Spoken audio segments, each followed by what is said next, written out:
wanita seringkali diperlakukan bagaikan putri raja ketika pacaran dan seperti pembantu ketika setelah menikah.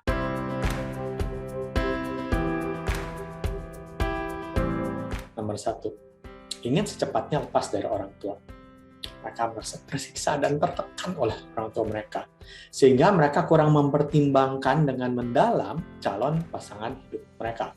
Akibatnya, siklus penderitaan yang sama akan terulang dalam rumah tangga mereka yang baru. Kedua, kasihan. Sang pria atau wanita sebenarnya udah tahu rasanya nggak cocok dengan calonnya. Tapi ia merasa kasihan karena calonnya adalah orang yang baik, juga serius dengan cinta. Mereka pun menikah. Kalau setelah menikah, sang wanita dan pria sama-sama saling memberikan kebutuhan emosional mereka, ini nggak jadi masalah. Rasa cinta itu akan bertumbuh seiring berjalannya waktu. Masalahnya, wanita seringkali diperlakukan bagaikan putri raja ketika pacaran dan seperti pembantu ketika setelah menikah. Rasa kasihan yang dulu ada, kini berubah menjadi kebencian. Yang ketiga, karena orang tua. Zaman dulu, hal ini nggak jadi masalah, karena orang tua kita nggak hidup di zaman modern yang mana setiap orang, laki maupun perempuan, punya kemerdekaan yang luas dan akses kepada berbagai informasi. Tetapi hal yang dulu berhasil, belum tentu berhasil di masa sekarang. Orang zaman dulu itu relatif lebih nerimo dan lebih bisa hidup dalam ketidaknyamanan daripada orang di masa sekarang.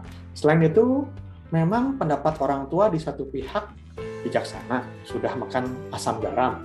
Tetapi jangan lupa, orang tua juga manusia yang tidak sempurna dan punya kepentingan juga. Kepentingan itu nggak selalu menguntungkan bagi pasangan yang akan menikah. Masalahnya, pernikahan juga adalah masalah hati, masalah cinta.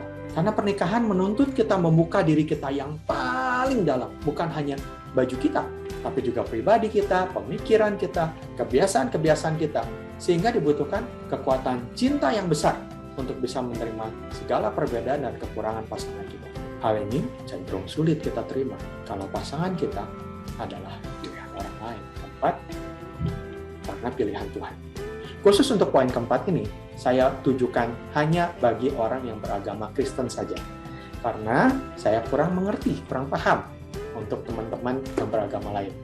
Nah, saya punya seorang teman yang menikahi teman komselnya hanya karena Pak Pendeta bilang Tuhan mau mereka menikah.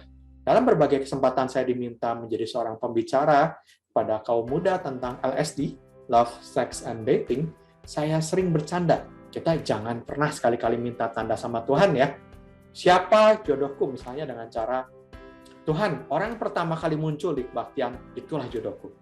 Karena bisa saja yang muncul pertama kali itu adalah nenek perawan. Terus terang, saya sangat meragukan. Kalau ada orang yang mengatakan bahwa mereka mendengar suara Tuhan, kamu adalah jodohnya si ini adalah jodohnya si A. Bahkan sekalipun yang mengatakan adalah pendeta yang besar. Alkitab mengatakan bahwa kita harus menguji setiap roh. Dan kalau kita menelusuri Alkitab, Allah berfirman selalu dalam kaitannya dengan dirinya. Dia tidak pernah berfirman untuk sesuatu yang sekedar kepentingan seseorang aja. Misalnya jodoh lah, rumah lah, mobil lah, selalu ada kaitannya dengan rencana agungnya. Siapa pasangan hidup kita? Adalah tanggung jawab kita masing-masing. Tuhan tentu membantu kita. Tuhan tentu menuntun kita, mempertemukan kita dengan banyak calon. Tetapi kita yang punya tanggung jawab untuk memilih. Salah memilih, artinya kita lah yang harus bertanggung jawab, bukan Tuhan. Kita nggak boleh melemparkan tanggung jawab kepada Tuhan. Perlu saya jelaskan bahwa posisi saya adalah anti perceraian. Karena itu, semangat pembelajar hidup selalu untuk memperbaiki pernikahan yang dingin, pernikahan yang berantakan menjadi pernikahan yang hebat, yang dijalani dengan sehat dan bahagia. Karena itu tugas kami adalah menolong para pasutri, termasuk yang sudah merasa telah salah mengambil keputusan untuk menikah. Kesalahan itu bukan hanya Anda yang melakukannya. Dan pilihan yang dapat Anda jalani bukan hanya ada dua pilihan loh. Pilihan pertama, akhir dari rumah tangga Anda, yang mana Anda berpikir bisa kembali meraih hidup Anda. Atau pilihan kedua, akhir dari kehidupan bahagia Anda, yang mana Anda berpikir bisa melanjutkan pernikahan itu dengan kesengsaraan, dengan pengorbanan diri Anda hingga Anda tua. Tapi selalu ada pilihan ketiga. Anda melanjutkan pernikahan Anda, dan bersama pasangan Anda bisa berjuang untuk akhirnya bisa memperoleh pernikahan yang hebat, yang bisa dinikmati oleh Anda berdua. Hubungi kami jika Anda merasa membutuhkan bantuan dalam pernikahan Anda. Saya Demian, salam pembelajar.